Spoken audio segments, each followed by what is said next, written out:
আমরা এখন নিয়েছি 3 প্লেট মোমো, 2 প্লেট চাউমিন। চাউমিনটা আবার আজই না চিনি ছাড়া বললে ওরা করে দেয়, বাচ্চারা খাবে। আর শ্বশুরের জন্য 1 প্লেট বিরিয়ানি। শাশুড়ি খাওয়াচ্ছে আর বিরিয়ানিটা আনবে। ঠিক আছে,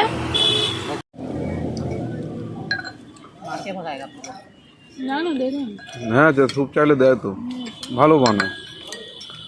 তো আমাদের রোজগার এখন এই হয়ে এসছে, মানে একদিন তন্দুরি টি আর একদিন এই।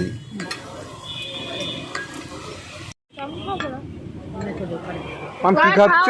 মাম কি খাচ্ছ? ঠিক আছে, হ্যাঁ আবার দেখা হবে। তো একটা পুরনো বন্ধুর দাদার সাথে দেখা হয়ে গেল, অমিত বাবু। এই যে ওই গাড়িটা কিনেছে,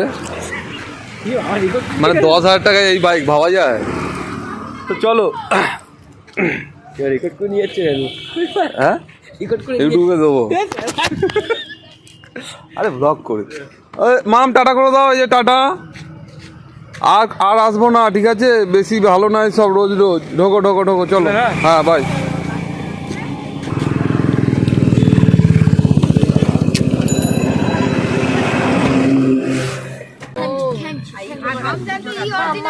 মাম শোনো, মাম আবার পরের বছরে আসবো, ঠিক আছে? ওকে, টাটা করে দাও সবাইকে, টাটা করে দাও। Bye bye, see you. Okay, তো আমাদের মিনি ব্লগ এখানেই শেষ। এবারে আমরা বাড়ি যাব। আর একটা আপডেট, যেটা হচ্ছে গাড়ি এখন আমাদের ফ্ল্যাটের সামনে রাখা যায় না, এখানে রাখতে হয়। এই হচ্ছে ব্যাপার, মানে পুরো ওপেন রোডের ওপরে ফ্ল্যাট বাড়ি কিনলে এই একটা চাপ। গুড নাইট বলে দাও। हम बोलो आज ওই চাউমিন আর এ তো গেলে শুধু চাউমিনই খায়, মোমো চাউমিন আর বেশি খাবে না। হ্যাঁ